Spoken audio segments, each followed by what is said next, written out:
24 de agosto de 2017.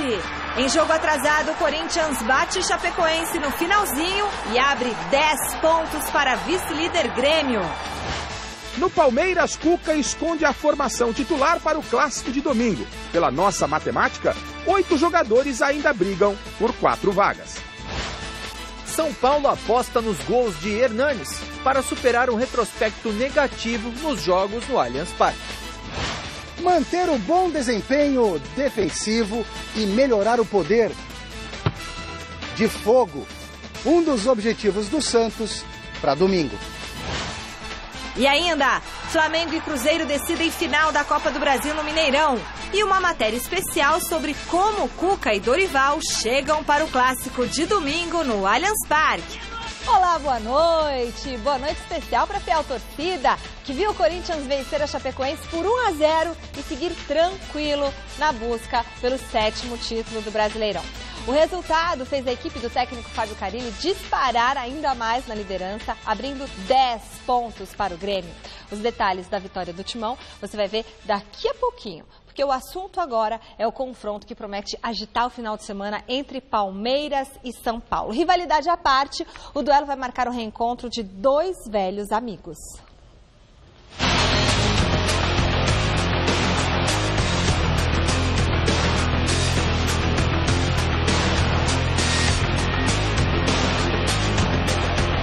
Eles são velhos conhecidos. Lá tem um outro grande profissional, meu amigo, Dorival, que eu gosto muito.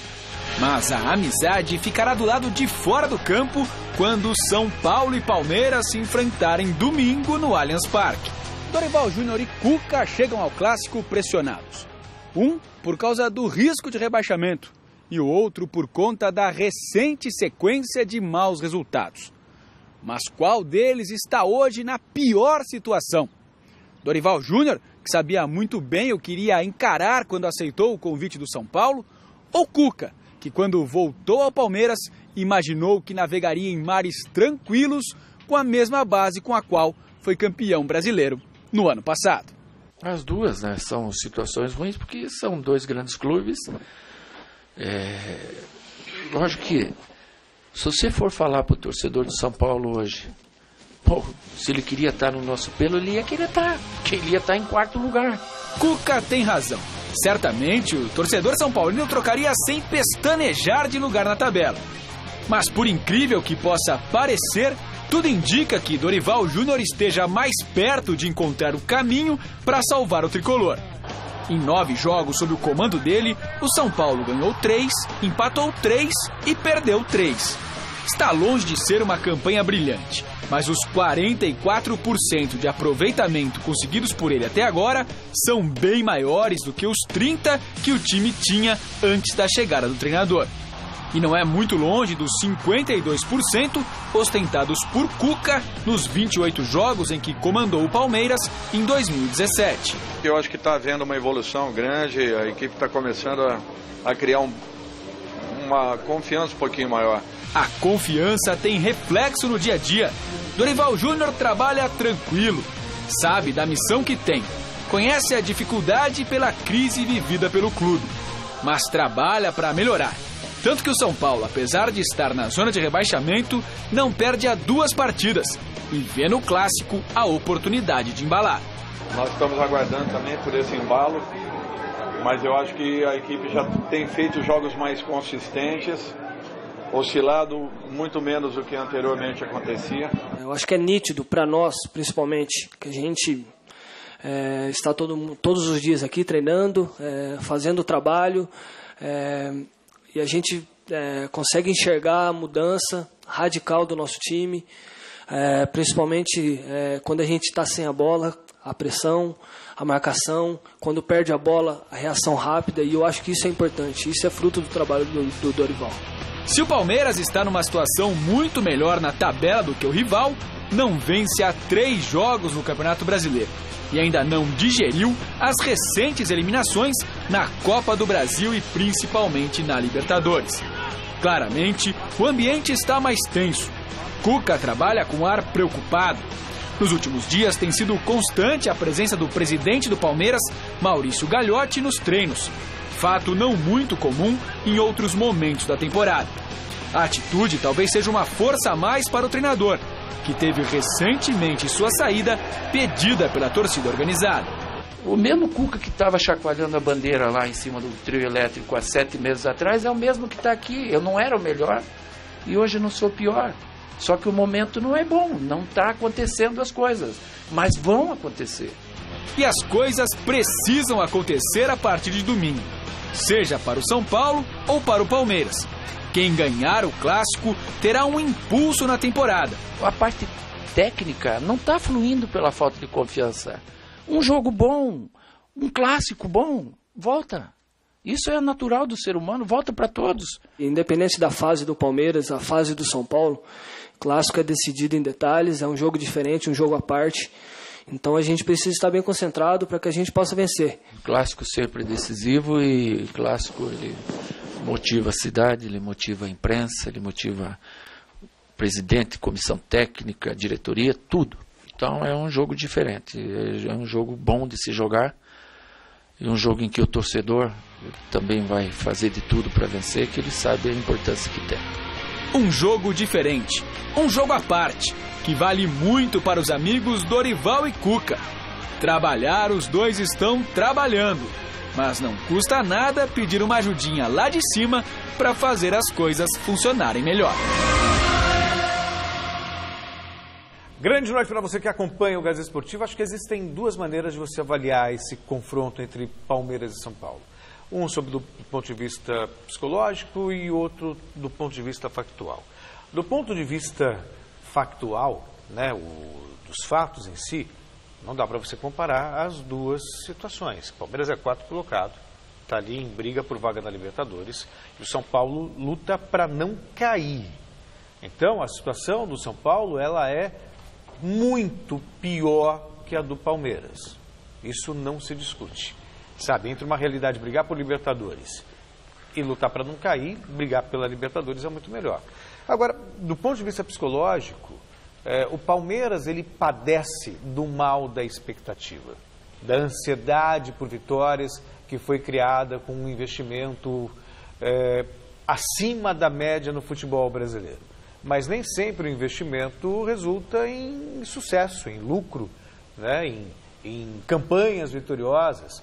E aí o Palmeiras caiu no Campeonato Paulista, caiu na Copa do Brasil, caiu na Libertadores América e no Campeonato Brasileiro está muito distante do Corinthians, quer dizer, então o título é praticamente inviável. Então tem um quê de decepção, uma decepção até maior do que o São Paulo lá embaixo, porque fica uma expectativa de que o São Paulo pode sair a qualquer momento. Já deu sinais de que pode sair.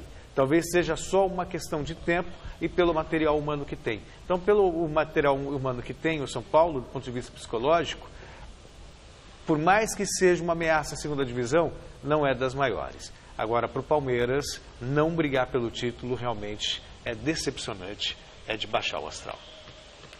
Sem dúvida. Agora, eu fico pensando, o pessoal fala muito em clássico, né? Clássico, a palavra, ela vem das artes, né? Quando se fala em clássico na literatura, Homero, tal, né? Os clássicos da pintura, Rafael. E os nossos clássicos não tem nada de clássico, no sentido de classe, de uma coisa bem imaginada, bem proposta, que fica para a eternidade. Os nossos clássicos são joguinhos chinfrim, para falar a verdade, sabe? É uma coisinha sem graça, fica todo mundo lá no meio de campo brigando, sabe, correndo, evitando o gol e tal. De vez em quando um chuveirinho na área. É isso. Vamos ver se esse clássico aí tem um toque de classe, pelo menos. É verdade. Bom, e a pergunta de hoje tem a ver justamente com esse clássico. Nós queremos saber o seguinte: quem leva melhor domingo no Allianz Parque? É o Cuca ou é o Dorival Júnior? Vote através do site gazetesportiva.com. Vamos voltar através da foto, porque através dos times não dá, que assim, tô brincando, né? Quem tá melhor na foto? E aí, hein? Quem leva melhor? Aliás, amanhã entra um texto especial no site gazetesportiva.com com uma análise justamente sobre isso, Cuca versus Dorival Júnior versus Cuca de Celso Cardoso. Estará lá, já está tudo programado. E aí, Celcinho? Tá com cara de empate isso. Tá com cara de empate. Pra mim vai dar empate. Mas empate é ruim, né? Pros dois. Pros dois. Exatamente. Os dois vão pro caixão abraçados. Não cheguei no caixão, mas vão continuar aí numa... Do ponto de vista psicológico, o Palmeiras fica na UTI, do ponto de vista prático, o São Paulo também fica nos na UTI. Aparelhos também. Mestre. Você falou, antes né? Antes eu quero avisar você, você e meus amigos em casa, que vocês se protejam aí, porque eu estou com uma gripe mortal. Ai, meu Deus, vou ficar se eu espirrar, vocês vão cair aí do sofá. A gente fala latim. Não, a gente fala saúde. Ninguém fala latim. Latim é quem espirra. Eu sei, mas eu me confundi. Mestre, fica tranquilo, eu vou ficar bem longe, porque eu tô apavorada de pegar uma gripe. Mas fala. Então, ela se afastou mesmo. Aí eu acho que vai dar 0-0, 1-1. É isso aí. Jogo chato. Modorrento. Ai, tomara que não. Tomara que seja um jogo bem legal e que tenha muitos gols, tipo 5-3. Eu também gostaria muito. Falta o Robinho, né, pra fazer os gols de cobertura, né? Bom, o assunto agora é o Corinthians. Também não jogou nada, hein, gente? Vamos falar. Mais um gol do Jô. Aos 44 do segundo tempo, Flávio Prado, o predestinado. Ele falou isso aqui ontem. Foi o suficiente para garantir a vitória do Timão e fazer o atacante voltar à artilharia do Brasileirão com 12 gols, ao lado de Henrique Dourado, do Fluminense. Veja como foi. Na Arena Condá, Chapecoense recebeu o Corinthians e levou perigo ao líder do Brasileirão com 2 cabeçadas. A primeira de Wellington Paulista e a segunda de Túlio de Melo. O Corinthians abriu o placar com o Rodriguinho, mas o gol foi anulado pelo árbitro, que marcou toque de mão do meia corintiano. Na segunda etapa, Léo Santos salvou um gol certo da Chape, e o perigo catarinense continuou quando Túlio de Melo fez falta em Cássio no alto. A bola sobrou para Douglas Grolli marcar, porém o tento foi anulado. Aos 44 minutos saiu um dos zeros do placar. O artilheiro do campeonato, Jô, balançou a rede e decretou o placar final. Chapecoense 0, Corinthians 1. Uma importância muito grande, ainda mais depois do resultado que a gente teve em casa, que ninguém esperava, contra o Vitória. É uma vantagem, sim, ótima, a gente tem que reconhecer isso, só que agora temos 51 pontos em disputa, né? Então tem muita coisa para acontecer, a gente tem que continuar concentrado e sempre focando no próximo jogo. Se a gente for falar de faro de campeão, desde que rodada que a gente está em primeiro lugar? Todo jogo a gente busca a vitória. Independente da estratégia do jogo, todo jogo a gente busca a vitória. Vou repetir, uma vantagem sim, que a gente tem que relevar, tem que considerar, mas o campeonato vai começar a se decidir mesmo ali, faltando 8, 10 rodadas para a gente saber quantos pontos tem que atingir. A competição ela é difícil, sim. Chapecoense ganhou do Palmeiras lá dentro, né? Coisa que ninguém espera. A competição é assim, por isso que a gente tem que respeitar todo mundo. A gente vai pegar no sábado, o último colocado e não acha que vai ter facilidade. Vamos ter que nos impor, vamos ter que estar organizado para não ser surpreendido dentro de casa. Mas a competição é isso, é muito difícil todos os jogos. Hoje eu estou cheio de querer avaliar os dois lados, né? Então, do lado do resultado, para o Corinthians foi fantástico. Abriu 10 pontos de vantagem para o Grêmio, acho que é a maior vantagem durante todo o campeonato. Teve momentos que o Corinthians abriu 11, é verdade, mas na mesma rodada. Então, jogou no sábado, abriu 11, depois aí o Grêmio diminuiu para 8 de novo. 10 pontos é a maior vantagem de fato. E convenhamos, faltando ainda 17 rodadas para terminar o campeonato, 10 pontos é uma vantagem realmente que há de se respeitar, de caminho para título. Agora, do ponto de vista do futebol apresentado, se Corinthians e Chapecoense tivessem terminado no 0-0, teria sido o mais justo pelo que aconteceu no jogo. O Corinthians teve a posse de bola, é verdade, mas criou muito pouco. Teve esse gol aí do Rodriguinho, que na minha opinião foi corretamente anulado. Depois o Romero perdeu um gol de uma maneira bizonha, ele que é tão importante taticamente, faz uma bela temporada, mas perdeu um gol na condição de perna de pau. E a Chapecoense também estava só esticando bola, esse gol também foi corretamente anulado. E teve um lance que o Léo Santos tirou, teve um cabeceio também no primeiro tempo, mas é muito pouco. É muito pouco realmente. Foi um jogo assim de dar sono. Assina embaixo. O mesmo com Fritas, né? Bom... Não, só um detalhe. E aí o Jô, né? Cara, eu não sei se existe sorte de campeão. Iluminado. Né? Mas se existe sorte de campeão, essa sorte está com o Corinthians. Não é possível, que o gol sai aos 44 minutos. O Jô vai tentar chutar, a bola meio que bate numa perna, entra na outra. Inacreditável. É isso aí. Bom, confira agora como ficou a classificação do Brasileirão. Vamos lá. O Corinthians continua sobrando na liderança, 50 pontos. Olha que legal. O Grêmio tem 40, Santos 37, Palmeiras 33, completam o G4. Na quinta colocação está o Flamengo 32, Cruzeiro, Atlético Paranaense e Fluminense 30, Sport 29 pontos. O Botafogo em 10º lugar tem 28, a Ponte Preta vem logo atrás com 27, o Bahia está na 12ª posição 26, Atlético Mineiro e Coritiba 26 também. Com a derrota de ontem, a Chapecoense continua na 15ª colocação com 25 pontos ao lado do Vasco. Na zona de rebaixamento estão São Paulo, 23 pontos, Vitória e Avaí 22 e Lanterna é o Atlético Goianiense com 15 pontos. Tá certo? Agora, antes de falar da Copa do Brasil, vem aqui, Pascoal.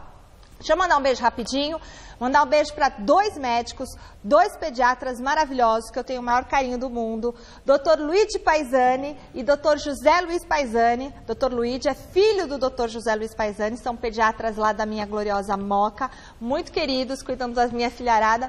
Um beijo bem grande para vocês, estão corintianos e vão no final de semana no jogo. E vai Corinthians! Ué, paisano, ué, paisano. É, isso aí. Copa do Brasil, ontem no Maracanã, Flamengo e Botafogo fizeram mais um jogo fraco tecnicamente. A sorte rubro-negra é que Berril tirou um lance genial da cartola e serviu Diego garantindo o placar que classificou o time da Gávea à decisão do torneio. Veja. Logo no início do jogo, o Botafogo teve boa oportunidade para abrir o placar com o Guilherme. A cabeçada foi por cima do gol. Porém, a melhor chance do primeiro tempo foi do Flamengo. Guerreiro chutou da entrada da área e Gatito Fernandes se esticou todo para salvar. O rubro-negro voltou do intervalo com gás total. William Arão desviou de cabeça e quase mandou a bola na rede. Aos 25 minutos, Berril foi acionado na direita. Entortou Vitor Luiz com um drible espetacular e mandou na medida para Diego, que não desperdiçou.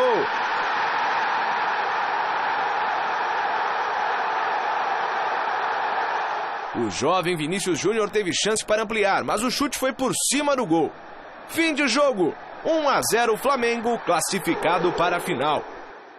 Penso que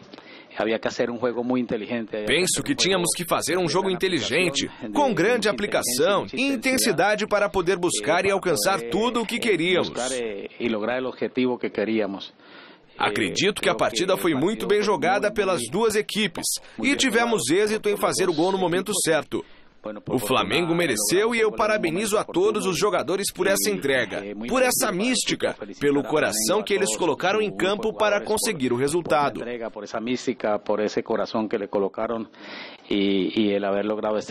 O Flamengo foi superior na partida, não é porque a gente não chutou pouco. O Flamengo foi superior, né? Realmente nós encontramos muita dificuldade para jogar. E aquilo que eu falei lá na coletiva que você me acompanha, aconteceu.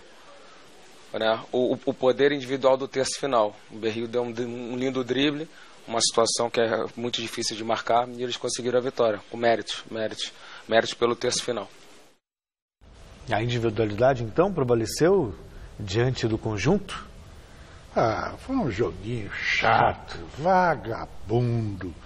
Uma coisa abominável, e o único momento, a única centelha de luz foi essa jogada do Berril pela direita, em que ele deu uma volta lá no Vitor Luiz, a partir de um toque de calcanhar, e serviu o Diego, que colocou bem para o gol. Agora, o resto do jogo foi aquele negócio no meio, aquela nhanha no meio de campo, de perde e ganha, passe errado, passe errado, cruzamento na área. chatice do futebol brasileiro. É uma coisa inacreditável. A qualidade tá muito ruim, né? Foi o que eu falei ontem, né? Palmeiras eliminado por Barcelona no Guayaquil, Atlético Mineiro eliminado pelo Jorge Wilstermann, o Chapecoense vai jogar com o Barcelona em início de temporada, em plena atividade aqui, leva de 5. Mas quando que começou isso, hein? É que a gente está sem tempo. Quando vocês acham que começou isso? Há muito tempo. Na era Parmalat não era assim. Não era porque tinha justamente um Palmeiras milionário para contratar. Não, mas os jogadores jogavam. Não, hoje tem um Palmeiras milionário que contratou e não é milionário. Não dá para comparar aquele Palmeiras com o da Parmalat. Esquece. Mas você acha que aquele Palmeiras era dinheiro? Mas deu liga o elenco, deu... Sim, mas não, é outros tempos. Desde 90 para cá, eu acho que o futebol brasileiro caiu muito, especialmente depois do grande êxodo dos jogadores para o futebol europeu. O futebol brasileiro está há 20 anos que não está em declínio. Até o título que eu dei hoje na matéria... que saudades, não é? Que saudade de quando éramos modernos, porque nós éramos modernos há 20 anos atrás. 30, mestre. 30. O de 82, com aquele Flamengo do Carpegiani. Ali nós jogávamos, como por exemplo, nós vamos ver daqui a pouco, né, o Liverpool. Aí eu queria falar a respeito. Tá. Nós éramos os bailarinos, eles os cinturas duras. Exato. Agora é o contrário, aqui é tudo butinudo, como diria Mauro Betting, e lá estão os mágicos da bola. No outro jogo da noite, o Cruzeiro venceu o Grêmio no tempo normal e também nos pênaltis. Mesmo fora de casa, o Grêmio mostrou iniciativa e quase saiu na frente aos 4 minutos com Lucas Barrios. Fábio evitou o gol. A resposta do Cruzeiro veio no chute de Thiago Neves, que desviou e assustou Marcelo Groi. O goleiro do Grêmio estava atento ao jogo e foi seguro na cabeçada de Alisson. Ainda na primeira etapa, Groi voltou a ser exigido na falta batida por Thiago Neves. A pressão celeste surtiu efeito aos 7 minutos do segundo tempo. Hudson aproveitou o escanteio e subiu firme para fazer 1-0 Cruzeiro. Raniel e Thiago Neves tiveram boas oportunidades para ampliar, mas o placar não mudou mais e a decisão foi para os pênaltis. Pelo Grêmio, Edilson e Everton acertaram a trave. O Cruzeiro parou em Marcelo Groi nas cobranças de Robinho e Murilo. Estrela do time gaúcho, Luan não teve sorte e Fábio defendeu com o joelho. Por fim, Thiago Neves teve tranquilidade para fazer o dele e colocar o Cruzeiro na final da Copa do Brasil. Nós preparamos a equipe para não sofrer gol no primeiro tempo. Então, neutralizamos bem o adversário. O Grêmio no segundo tempo não chutou uma bola no nosso gol. Acho que a única bola foi o cruzamento da falta quase aí no final. Controlamos bem o meio campo. Tivemos as nossas dificuldades naturais de chegar na frente, porque eles defendem bem. Não é à toa que estão aí entre as duas melhores equipes da temporada, Corinthians e Grêmio, Grêmio e Corinthians. E bater um adversário como esse, passar para a final, valoriza muito aquilo que nós fizemos até agora na Copa do Brasil. E é o que nos deixa muito contentes. O Cruzeiro nos marcou muito bem, mas lá atrás também nós jogamos muito bem, controlamos o jogo. Infelizmente nós tomamos aquele gol.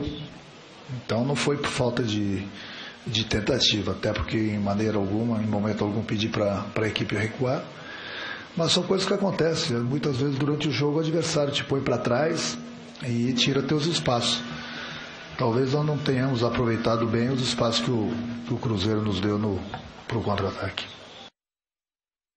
Eu achei também um Grêmio muito aquém do que pode ser feito. O Grêmio sempre primou por um futebol mais ofensivo, pela posse de bola. Ontem o Cruzeiro dominou o segundo tempo. O Grêmio até teve um bom começo, né? Mas depois o Cruzeiro dominou, o jogo fez 1-0, poderia ter feito 2-0. E aí nos pênaltis, né? Tem todo o componente da decisão. Na trave, né? Pois é. Tem que caprichar para acertar a trave, né? Olha, e aí o Cruzeiro do Mano Menezes, que muita gente fala... Aliás, a própria torcida do Cruzeiro queria a demissão do Mano. E está aí, mais uma vez, uma final de Copa do Brasil. Demissão do técnico a todo instante. Perde um jogo, já quer. Torcida é uma coisa. Fala, Michele. E hoje à tarde, na sede da CBF, foram definidos os mandos para as finais da Copa do Brasil. O primeiro confronto acontece em uma quinta-feira, dia 7 de setembro, feriado da Independência no Brasil, né, no Maracanã. Já a grande decisão, né, que definirá o grande campeão, vai rolar no dia 20 dias, na verdade, depois, em uma quarta-feira, 27 de setembro, aniversário do meu marido, no Mineirão. Então, vocês acreditam que o Cruzeiro leva vantagem por decidir em casa, meninos? Sim, claro que leva. Eu entendo, eu sempre acho que decidir em casa é melhor do que decidir fora. Porque você sabe o que você precisa fazer para seguir adiante, nesse caso, para ficar com o título. Apesar de que o brasileiro, ele consegue ser tão retardado que ele inverte o sentido das coisas. O europeu inventou esse negócio de ganhar o ponto, ter o gol premiado fora, né? E para estimular o visitante a atacar, a jogar, para ter futebol, para ter espetáculo e tal. O brasileiro, ele inverteu o sentido. Então, passou a ser o seguinte: o cara que joga em casa é que não pode tomar gol. Tomar gol. É o inverso do sentido, do objetivo, da medida.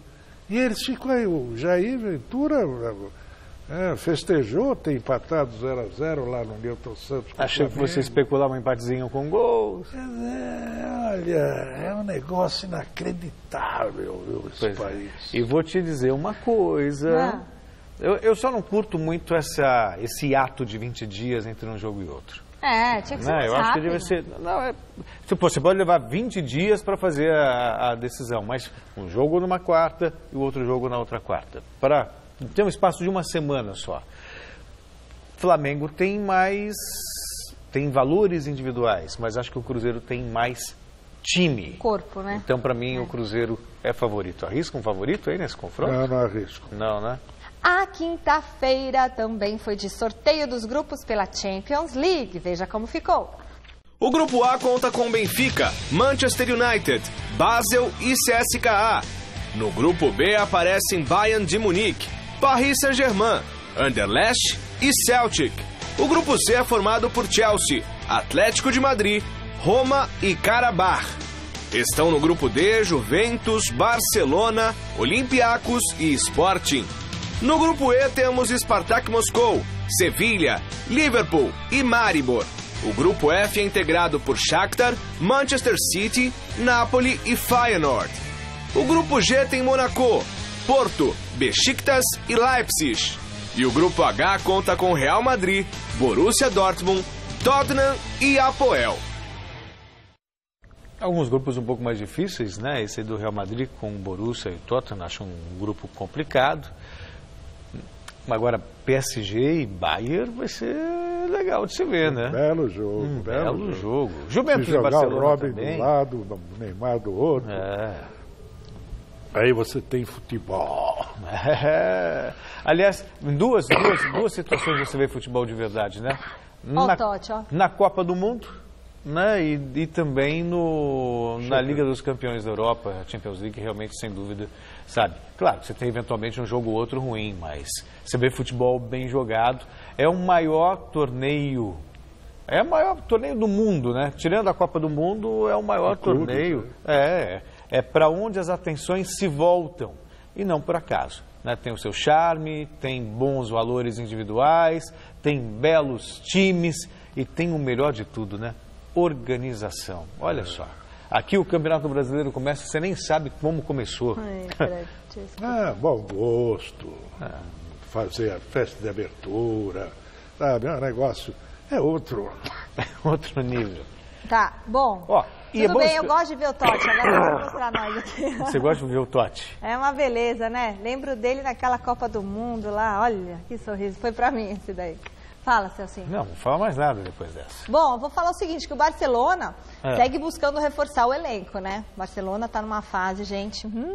Apesar do grande foco do clube catalão ser o meia brasileiro Felipe Coutinho, outro homem de frente está bem perto de ser anunciado.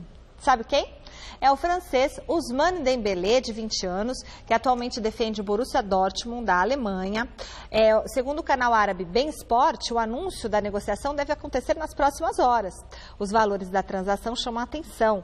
O Barça estaria disposto a desembolsar 150 milhões de euros, que dá mais de 550 milhões de reais para contar com esse atacante. Se o negócio rolar, essa seria a segunda maior negociação da história, atrás apenas da negociação do Neymar. Para maiores informações, é só acessar gazetesportiva.com. Lá a gente traz todo dia para você as negociações do mercado da bola internacional. Inclusive o William, do Chelsea, está sendo bastante olhado também pelo Barcelona. Tá cotado. E é o cara que cai bem. Agora, esse Dembélé... Espetacular? Esse é craque mesmo. Putz, meu Deus, esse menino vai ser um dos maiores. 150, espetacular. Então 150 milhões de euros seriam bem investidos. Muito, muito bem. O garoto tem 18, 19 anos. Tem 20, né? Dribla, passa, chuta, cruza, fala diabo. Ele é forte, né? Ele é bem vigoroso. Bom, a gente volta a falar do líder Corinthians, que depois de vencer a Chape por 1-0, voltou à capital paulista no final dessa manhã. E o Jonas Campos foi conferir o desembarque do Timão. Oi, Michele. O Corinthians, que desembarcou nesta quinta-feira aqui no Aeroporto Internacional de Guarulhos, volta de Chapecó mais líder do que nunca. 3 pontos na bagagem e 10 de diferença em relação ao segundo colocado Grêmio. O zagueiro Léo Santos, que substituiu o Balbuena e teve grande atuação, salvando inclusive uma bola em cima da linha quando a partida estava 0-0, atendeu os jornalistas aqui no saguão do aeroporto e comentou sobre a 15ª vitória corintiana neste campeonato brasileiro. Foi uma atuação bem segura, onde eu procurei estar fazendo simples, disputando o professor Fábio, os meus companheiros ali, o Fagner, o Pedro, dando total apoio. Ainda não sei em relação a como está a situação do Balbuena, mas agora é procurar descansar, voltar amanhã no CT e se tiver a minha oportunidade de jogar sábado, tem que estar preparado novamente. Ô Léo, e você salvou uma bola importante, queria que você falasse daquele lance ali, depois o Corinthians acabou confirmando a vitória. Sim, ali foi um lance onde eu tive a percepção que o Cássio saiu para abafar e eu fui feliz na minha leitura ali em correr em direção ao gol para tirar a bola. Agora o Corinthians volta as atenções para o duelo deste sábado contra o Lanterninha Atlético Goianiense na Arena de Itaquera. Então, vai ser um jogo bem difícil, né? Porque é o Lanterna, o professor Fábio falou já em relação à Atlética, enfim, que tem um grande respeito em relação à equipe deles para fazer um grande jogo. Para essa partida, o técnico Fábio Carilli ganhou 2 desfalques importantes. Os atacantes Jô e Romero, suspensos pelo 3º cartão amarelo. Além disso, o treinador não deve contar com Balbuena e Guilherme Arana, que seguem no departamento médico. Do aeroporto de Guarulhos, Jonas Campos para o Gazeta Esportiva. Bom, o Corinthians está aí, né? Nas graças da torcida, na energia positiva dos deuses. Tá com a sorte de campeão, mas tá aquele jogo bonito. Agora, o Léo Santos, no caso, a gente não pode falar que foi sorte, é uma injustiça muito grande. Ele anteviu o lance. Ele viu que o Cássio, ele mesmo explicou agora, mas já deu para perceber na hora do jogo. Ele percebeu que o Cássio saiu e ele rapidamente já foi lá, para fazer a cobertura. Veja só a visão dele, ele já correu. Quer dizer, mérito dele, aí não é sorte, aí é visão de jogo e é bom que dá moral para um garoto, né? Veja só, quando ele perdeu o Pablo, perdeu o Balbuena, fez a zaga com Léo Santos e Pedro Henrique. E mandou embora o Kleber, né? E mandou embora o Kleber, pois é, sabe, com meninos da base. E o Cleison, o que deu o passe pro Jô, é o que vai embora? Não, o Cleison é o que era da Ponte Preta. Um é Cleiton ou é Cleison? Isso. O Cleiton do Atlético, que é o que exato, que jogou no Figueirense e tal. Pois é, o Cleison não, o Cleison veio da Ponte. E aliás também teve... Não, os dois eram da Ponte. O Cleiton também. O Cleiton também? Cleison e o Cleiton. O Cleiton estava no Atlético. Você podia fazer uma dupla. Veio na troca com o Marlone. Então eu fiz confusão. O Marlone foi para o Atlético, o Cleiton veio para cá. O Cleiton que destacou no Figueirense. Se chamasse João, Pedro... Eu fui resgatar o Fumagalli, olha isso. Nossa, você ressuscitou um Fumagalli. E aí foi mérito dele. E aí a gente falava do Cleison. O Cleison também, ele teve a bola e ele teve a visão de tocar pro Jô. Eu achei que foi, sabe, a assistência ali foi de uma generosidade muito grande. Qualquer outro cabeça de bagre tentaria dar finta no goleiro e chutar. E a primeira coisa que ele fez foi chegar no goleiro e tocar pro Jô. O Jô, meio atrapalhado ainda, conseguiu fazer. Toca pro Jô. Pois é, mas artilheiro do campeonato, né? Tá com a estrela. 10 pontos de vantagem sobre o Grêmio. Pois é. Quem ia despencar, não é? Pois é. O impressionante é isso, né? É como os outros estão tão mal que não chegam sequer perto. Ninguém venceu no segundo turno. Não. Nem Grêmio, nem Palmeiras, nem Santos. Quer dizer, os perseguidores do Corinthians não venceram. Aí o Corinthians, que estava invicto, perdeu e ainda abre vantagem. É uma coisa de louco, realmente. Bom, o Santos encara o Cruzeiro no próximo domingo no Mineirão. Uma das metas de Leverkusen nesse segundo semestre é encontrar o melhor equilíbrio entre defesa e ataque. Acompanhe na reportagem de Alexandre Silvestre. Isso! Maravilha! Isso aí! Manter o bom desempenho defensivo e melhorar o poder de fogo. Um dos objetivos do Santos para domingo. Segunda melhor defesa do Campeonato Brasileiro. 13 gols tomados em 21 jogos. Um dos segredos? Esse cidadão aí, o quase intransponível goleiro Vanderlei. Além da zaga bem postada, da proteção dos volantes e do esforço dos homens de frente. Mas o ataque é alvo de críticas porque não tem feito o que dele se espera. Dos 10 primeiros colocados na tabela, o pior é o do Santos. Marcou somente 22 gols. É só ter calma, acho, um pouco de calma na hora de finalizar, mas o ponto positivo é que não estamos tomando os gols. E eu acho também que os atacantes têm uma parcela disso, que eles voltam para marcar bastante, na hora de atacar acaba ficando um pouco cansado. Não vale para o Bruno Henrique, que tem ido para a rede com frequência. É o artilheiro do Peixe no ano. Nas 3 últimas rodadas, no entanto, o retrato dessa bipolaridade coletiva. 3 empates por 0-0. No fim de semana, contra o Cruzeiro no Mineirão, a história pode mudar com a volta de Ricardo Oliveira. E com o Nilmar doidinho para jogar, louquinho para entrar no time. Nilmar, um velho conhecido de Zeca, na vida virtual. Eu jogava com ele no videogame, no Play 1. Ele vai ficar bravo comigo que tô falando isso. Brincadeiras à parte, eu vi que ele é rápido. Zeca, chega de 0-0? Então, cara, fora de casa a gente tá pontuando, não como queríamos, né? Mas queremos a vitória, mas também não perdemos pontos. Mas eu tenho certeza que nesses próximos jogos, se Deus quiser, vamos pontuar, vamos fazer gol. E tentar fazer um golzinho, faz tempo que eu não faço também, né? Ver se corta pro meio, chuta, logo faz um gol. Aê, boa sorte. A gente volta a falar do clássico entre Palmeiras e São Paulo, que rola no próximo domingão, no Allianz Parque. Após fechar o treino de ontem, o Verdão continuou escondendo o jogo nesta quinta, hein? Acompanhe com Osmar Garrafa. É isso, Michele. É clima de puro mistério aqui na Academia de Futebol do Palmeiras quanto à escalação que o Cuca vai montar para enfrentar o São Paulo no próximo domingo jogando no Allianz Parque. Vale lembrar que a pressão é grande do lado do Palmeiras, está fora de todas as competições, exceção ao Campeonato Brasileiro, mas muito distante do líder com a vitória do Corinthians ontem frente à Chapecoense. O Palmeiras está focado agora em ficar entre os 4 primeiros e garantir uma vaga direta para a Copa Libertadores da América no próximo ano. Já são 3 partidas sem nenhuma vitória no Campeonato Brasileiro. Por outro lado, um número positivo é que no confronto São Paulo e Palmeiras no Allianz Parque foram 4 jogos e o Palmeiras está invicto, ainda não perdeu na nova casa. 4 jogos e 4 vitórias. Hoje a atividade foi fechada na sua primeira parte, daqui a pouco nós vamos falar daquilo que nós imaginamos da equipe que poderá entrar em campo, mas o Keno veio para a entrevista coletiva falar que o time vai jogar sim pelo Cuca.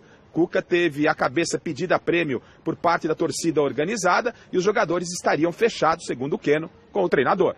Todo jogo a gente joga por ele, a gente sabe que ele é um cara de grupo, um cara que está todo dia conversando com a gente. Ele pega 2, 3 jogadores, conversa, pega 4, como você viu ali, ele pegou o grupo, conversou. Então, cada jogo a gente tenta dar o máximo possível, a coisa não vai acontecendo, mas Eu sei que domingo a gente vai dar essa viravolta por cima e contra o São Paulo a gente vai sair com esses 3 pontos. Vocês já sabem qual o time que vai a campo ou vocês estão que nem a gente também não sabe? O Cuca já falou para vocês? Não, eu não sei, cara. Reuniu, ele tá, o jogo é domingo, ele bota um jogador, testa outro, descansa um, coloca outro, então ele não deu time ainda.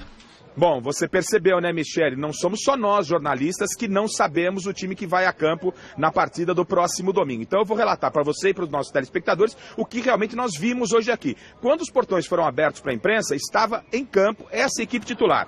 Praz, Jean, Dracena, Luan e Michel Bastos, Bruno Henrique, Tietê, Moisés, Queno, Roger Guedes e Borja. Desse time aqui, nós apostamos o seguinte, que titulares confirmados, Praz, Jean, Dracena, Luan, Michel, Moisés e Queno, ou seja, 6 jogadores, restariam 4 vagas. 3 jogadores estavam de fora do time titular, mas depois se juntaram à equipe titular para conversar com o Cuca. Quem foram? Guerra, William e Daverson. E ainda tem o Thiago Santos que a gente coloca nesse bolo. Então, com os 6 jogadores confirmados, no nosso entendimento, é apenas uma aposta, restariam 8 jogadores brigando por 4 vagas. E os jogadores, obviamente, estariam brigando por 4 vagas. Por exemplo, Bruno Henrique, Tietê, Roger Guedes e Borja, Guerra, William, Daverson e Thiago Santos. Deu para entender a salada mista que o Cuca está fazendo para tentar pegar de calça curta o Dorival Júnior, técnico do São Paulo? É isso. Amanhã à tarde, mais um treino fechado. No sábado, o apronto. E domingo, no Mesa Redonda Futebol Debate, vamos ficar sabendo de tudo desse grande clássico que vale muito para Palmeiras e também São Paulo. Da Academia de Futebol do Palmeiras, Osmar Garrafa, para o Gazeta Esportiva. Fica tão claro que o Cuca não conseguiu se encontrar ainda nesse Palmeiras, que ele faz realmente umas alterações. Eu fico muito à vontade, sempre falei bem do Cuca aqui. O cara foi campeão da Libertadores, foi campeão no passado do Campeonato Brasileiro, mas neste ano, sabe, tá difícil dele acertar. E aí fica uma salada, difícil entender o que ele pensa e o que ele quer com esse Palmeiras. Que é aquele problema de você ter contratado o técnico depois de ter contratado todos os jogadores. Quer dizer, quando foi... O contrário? É, porque você não pode contratar sem que o técnico... Deu aval. Na Europa, vários países, o técnico é o manager. É ele quem faz os negócios. Quer dizer, o Alex Ferguson era assim, o Wenger foi assim. O cara que escolhe os jogadores, ele mesmo negocia, ele tem uma verba, né, para contratações, e ele mesmo tem que manipular aquilo e tal. Quer dizer, é diferente do treinador chegar aí e ter aquele bando de jogadores famosos que ele tem que arrumar um jeito de enfiar todo mundo, não consegue, né? E o Palmeiras vai cumprindo aí, olha, 8 meses, né, para 9 meses. Que não começou. Que não começou. Bom, no São Paulo, o técnico Dorival Júnior resolveu fechar o treino também nessa quinta-feira. Todo mundo fechando o treino. Confira as informações do Tricolor com Adriano Dolfi. O problema vem atormentando o São Paulo. Não estamos falando da zona do rebaixamento. Os atacantes do time, casos de Marcinho, Lucas Prato, Gilberto e Marcos Guilherme, estão sem marcar há pelo menos 5 rodadas. Eu acho que é a fase, né? A fase tá difícil pra gente nesse campeonato. A gente vê que às vezes a gente até cria algumas oportunidades, mas a bola não entra. Mas eu acredito que domingo essa bola vai ter que entrar. E o Prato, ou o Marco Guilherme, que seja, que faça o gol e que a gente ganhe o jogo. E para piorar a situação, o São Paulo terá que encarar um retrospecto negativo nos jogos disputados no Allianz Parque. No total dos confrontos foram 4 jogos e 4 derrotas, com 12 gols sofridos e apenas um marcado. Em um deles, inclusive, o Jusilei esteve presente e sabe de toda a dificuldade que o tricolor vai encontrar no clássico de domingo. São 4 jogos sem vencer lá, é difícil. Sabemos disso e temos a consciência, mas estamos também num momento difícil, né, na tabela, e temos que buscar esses 3 pontos que vai ser importantíssimo para o continuamento do campeonato. Sabemos que jogar lá é difícil, mas também tem 15 anos que o Palmeiras não ganha dentro do Morumbi, né? Esse fator casa é importante e temos que ganhar lá, sabemos que vai acontecer. que seja domingo. Tudo tem a primeira vez e Itabu foi feito para ser quebrado. Para conseguir a primeira vitória na casa do Palmeiras e tentar ajudar uma linha ofensiva que está na seca de gols, surge o nome do atleta mais importante do time neste momento. Em 5 partidas disputadas, Hernanes marcou 5 gols. O Hernanes é um baita jogador. A gente sabe da qualidade do Hernanes e tem nos ajudado bastante e acredito que vai continuar nos ajudando porque ele é um baita jogador. Os treinos desta quinta e sexta-feira estarão fechados à imprensa. No sábado, a equipe de Dorival Júnior fará uma última atividade antes do clássico e será no Morumbi, com portões liberados aos torcedores. Isso nos incentiva muito, é bom, né? A torcida presente, sentir o calor da torcida. E a torcida tem fazendo presente nos jogos, a gente vê como dentro, como fora, tem comparecido, tem nos apoiado e isso é bom. O problema do São Paulo, mestre Alberto Helena Júnior, é que não inspira confiança. Há muito tempo a gente fica nessa. Agora vai sair da lama. Aí põe um pezinho para fora, aí mais 1 ou 2 rodadas, volta com o pé para a lama. Foi assim quando venceu o Vasco. A gente tinha uma expectativa. Empatou com o Grêmio aqui, vai ter empate em casa. Você fica imaginando, poxa, mas é o Grêmio, né? Briga pelo título. Pois vence o Cruzeiro. Aí acha que é nesse momento, como já tinha sido quando venceu o Botafogo de virada com 3 gols em 7 minutos. Mas aí o São Paulo não vai, sabe? Patina e perde quando você menos espera. Empata com o Avaí, perde do Curitiba, empata com o Atlético Goianiense. Perde do Bahia, da Chapecoense. O São Paulo é um time fraquinho, né? Esse sistema de jogo aí, o 4-1-4-1, com 3 volantes, que são o Jocilei, o Hernanes e o Petros. Você pode escalar no papel, o cara lá, o volante lá de central, mas ele é volante, ele não tem condição de fazer mais do que isso. Ele não é meia. O Hernanes não é meia, por mais habilidoso que ele seja, ele não é. Sabe? O negócio dele é vir de trás, com passe e tal. Enquanto o São Paulo insistir nessa formação, vai ser mais difícil quebrar essa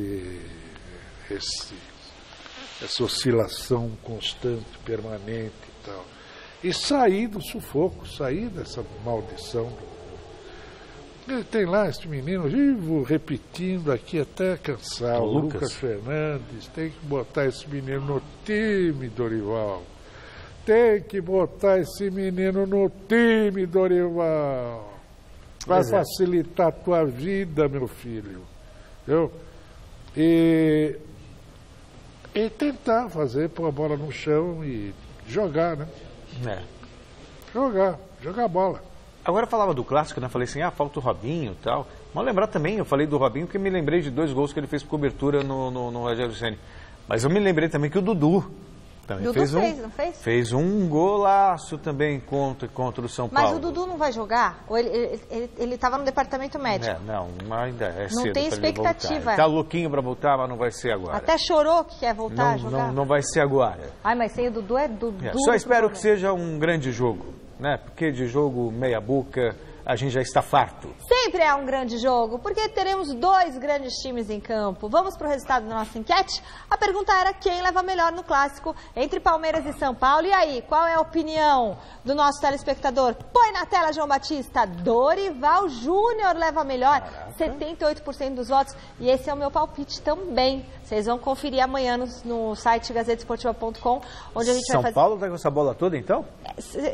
Eu acho que vai dar São Paulo, porque eu acho que o Palmeiras está num momento muito conturbado fora de campo.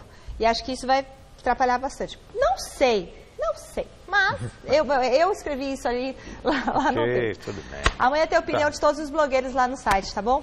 Gazeta Esportiva termina aqui, fique agora com as notícias do Jornal da Gazeta, Celso Cardoso no Bloco de Esportes, Alberto Helena Júnior vem domingo, se estiver bem da gripe, no Mesa Redonda, plenamente recuperado, com bastante saúde, e a gente espera, e a gente volta amanhã, às 6 da tarde, porque amanhã é sexta-feira, é dia de pizza. Tchau, beijo.